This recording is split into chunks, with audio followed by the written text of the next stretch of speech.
À 10 jours de la rentrée, 8000 postes de chauffeurs de bus scolaires sont à pourvoir partout en France selon la Fédération nationale des transports de voyageurs.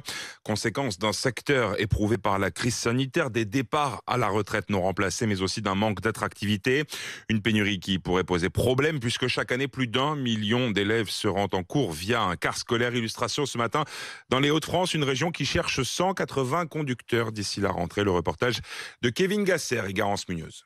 À Gradepange, commune de 300 habitants dans la Somme, ses parents redoutent l'absence de ramassage scolaire pour la rentrée. Ce serait beaucoup de contraintes, beaucoup de perte de temps, du temps de vie tout simplement. Quand il y a du transport, ça permet de pouvoir se dégager un peu de temps personnel aussi. Ça serait dramatique. Je pense que je serais dans l'obligation de trouver un collège proche de mon travail et de devoir faire des très grosses journées à mon enfant pour le mettre le matin tôt en garderie ou en études et le soir le récupérer après les horaires de mon travail. Il manque encore 80 conducteurs de bus à la société Transdev, un des leaders des Hauts-de-France du transport scolaire, en cause des démissions pendant la crise sanitaire, mais aussi le manque d'attractivité d'un métier aux grandes amplitudes horaires pour un salaire légèrement supérieur au SMIC. Un frein pour le candidat, constate Catherine Roger, chargée de recrutement chez Transdev. Au final, au niveau de son quotidien à lui, au niveau familial, mais aussi peut-être financier, ça ne colle pas. À 10 jours de la rentrée, 180 postes de chauffeurs de bus sont à pourvoir dans la région.